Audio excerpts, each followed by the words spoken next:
Number 4, no LTO violation. Number 5, 2020 and above motorcycle year model.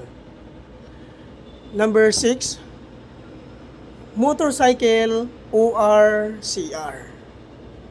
At number 7 naman po guys, NBI clearance.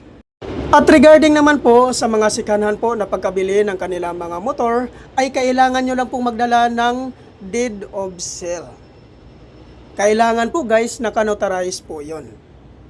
At tungkol naman po doon sa hindi po nakapangalan sa inyo yung mga motor, ay kailangan nyo lang po magdala ng authorization letter. Kailangan din po guys, naka-notarize po yon. Then, hingian nyo po ng one valid government IDC owner at ipotocopy nyo po, papirmahin nyo po ng 3 beses sa baba. So, yan po ang mga requirements po na kailangan po nating i-prepare before po tayo pumunta sa Move It Training Facility po sa Marikina City. Saan po ba ito matatagpuan? Matatagpuan po ito guys sa Grab Warehouse Marikina. So, ipin location nyo lang po guys sa inyong mga Google Map ang Grab Warehouse Marikina po. At ang kagandahan po dito guys, no, pag once ma-activate ka nga